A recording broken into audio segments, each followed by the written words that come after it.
और 40। देखिए, सबसे पहले तो मैं आपके माध्यम से जो बिहार में जाति जनगणना हुए हैं, आज इसका जो जमात बाई जो फिगर आया है और इसको कराने के लिए जो संकल्पित थे हमारे वीर तेजस्वी जी, उन्होंने जब वो प्रतिपक्ष के नेता थे उसी समय से जाति जनगणना कराने के संकल्प लिए और यह जाति जनगणना आज पूरा हुआ, उनका संकल्प पूरा हुआ तो ये विपक्ष के लोग जो हैं वो चारों खाने चित हो गए। जो लोग नहीं चाहते थे कि जाति जनगणना हो, आपने सही कहा कि जिसकी जिसकी संख्या भारी उतना उसका हिस्सेदारी, तो अब तो हिस्सेदारी देना पड़ेगा। अब तो ये बात को लेकर छटपटाहट है लोगों में, और जो लोग विरोध कर रहे हैं अभी जाति जनगणना के कि ठीक से जाति जनगणना नहीं हुआ, हमरे जात का कम हुआ, हमरा और जो है सो हमारे घर पर नहीं आया, तो वो लोग कोई विश्वास नहीं था कि जाति जनगणना बिहार में होंगे। आंकड़ों को तो कहने से तो पाया गया होंगे।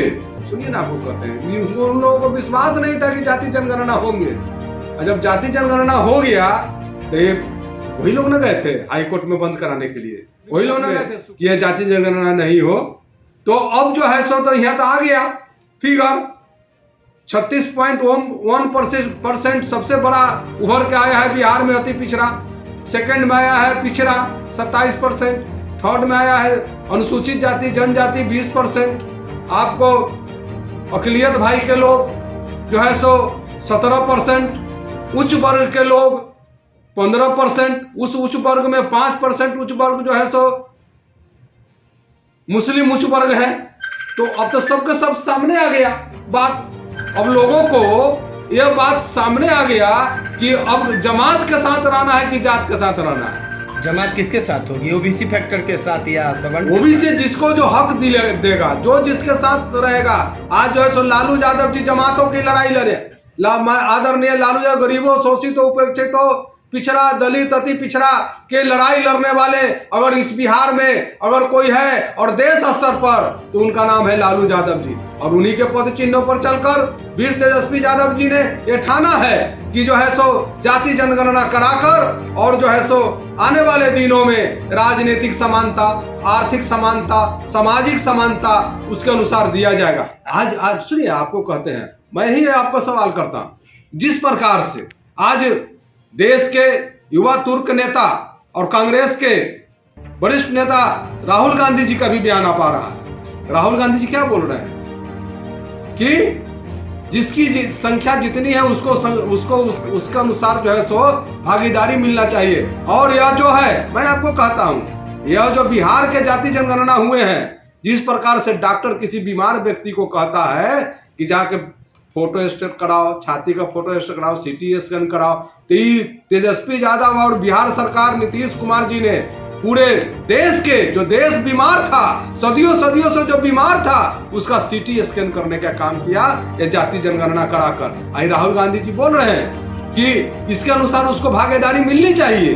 तो राहुल गांधी जी से भी मैं पूछना चाहता हूं कि सबसे पहले आप अपने कांग्रेस पार्टी में भी भागीदारी दीजिए कि कौन वर्ग का कितना अभी तक आपके पदाधिकारी हैं। अगर पार्टी के मान्यता पर माना जाए तो यह वीर तेजस्वी यादव ने सबसे पहले जाति जनगणना आने से पहले पिछड़ा को, अति पिछड़ा को, दलित को, महादलित को, गरीब सवर्णों को, अकलियतों को अपने पार्टी में आरक्षण देने के काम किया। उसके अनुसार 2020 के जो उपचुनाव है उसमें टिकट देने का काम किया। तो ये तो हमारा पार्टी, अगर कोई देश में अगर कोई पार्टी है जो जाति और जाति जनगणना के पूर्व ही आरक्षण देकर लोगों को उनका हक और अधिकार सामाजिक, आर्थिक, राजनीतिक रूप से सचेत करने का काम अगर कोई किया है तो उसका राष्ट्रीय जनता दल नाम। महिला बिल भी पास हो गया है दोनों सदनों से, अब इस पर क्या कहेंगे? महिलाओं पर भी विधायक जी आप ये बताएं। देखिए, गठबंधन नाना करते प्यार तुम्ही से हो गए, वो बैठा। अभी लोगों ने जितना विपक्षी के लोग था लोकसभा राज्यसभा में इसका विरोध किया, बोलने में, सिर्फ बोलने में। जब वोटिंग का टाइम आया तो सब लोग वोट नरेंद्र मोदी जी का जो प्रस्ताव था महिला आरक्षण पर, अब न वो देवी है न वो कड़ा है। जिस समय मैं सांसद था 2010 में, उस समय बात उठी थी महिला आरक्षण बिल का, तो उस समय हमारे नेता गरीबों शोषितों वंचितों के 3 नेता थे, आदरणीय मुलायम सिंह यादव जी, आदरणीय शरद यादव जी और लालू यादव जी ने स्पष्ट रूप से कहा था कि इसमें आरक्षण में आरक्षण दीजिए, शोषितों उपेक्षितों अति पिछड़ा अकलियत के दलितों के लोगों को, महिलाओं को भी इसमें आरक्षण दीजिए। तो उस समय क्या लोग कहा था, देश के 3 इडियट, हमारे जननायक को इन लोगों ने देश के 3 इडियट कहा। तो आज अगर किसी ने बात उठाया भी सदन में नहीं रहते हुए भी, तो उसका नाम है वीर तेजस्वी यादव। उन्होंने स्पष्ट रूप से कहा कि इस आरक्षण में मैं कहता हूं कि 33% नहीं 50% कीजिए, अब 50% महिला को दीजिए आरक्षण। और जब 50% आरक्षण दीजिए तो उसमें अति पिछड़ा अकलियत दलित इन सभी महिला वर्ग को होना चाहिए इसमें आरक्षण। तो ये जो है सो कौन लोग ऐसा बात कर रहा है? आज जो लोग बात कर रहे हैं उन लोगों को अब इन वर्गों के बारे में और इन महिला जो हम शोषित उपेक्षित जो लोग हैं उनको भी आरक्षण महिला आरक्षण में मिलना चाहिए। जिसको नहीं मिला ये लेकर आज जिस प्रकार से महिला आरक्षण लेकर जो पिछड़ों शोषितों उपेक्षितों गरीब गुरबा के महिलाओं में जो आक्रोश है, आज जो है सो किस प्रकार से आप उन महिलाओं से भी बात कीजिए। क्या लगता है आपकी महागठबंधन में उतनी महिलाओं को क्या समुचित भागीदारी मिलेगी? जिस तरह से जातीय जनगणना के बाद भागीदारी सुनिश्चित हुई है महिलाओं की, मेरे पार्टी और 50% की बात आपने कही है। 50% की बात मैंने कहा था, मगर तो किया कहाँ? क्या ये तो करना केंद्र सरकार को था। बिहार में विधानसभा चुनाव ये तो करना था केंद्र सरकार को। बिहार सरकार विधानसभा में करेगी? बिहार सरकार विधानसभा में करने की बात है तो हम लोगों ने एनडीए में महिला को सबसे पहले से भागीदारी देते आए हैं। जब ये बात को उठाया है केंद्र सरकार, तो आपको ये भी बात मैं बता देना चाहता हूँ। सुनिए, एक बात सुन लीजिए। जो हमने उस समय अपने प्रस्ताव दिया था 2010 में कि जिस प्रकार से 33% आरक्षण कर रहे हैं तो 33% वहीं पर कर दीजिए।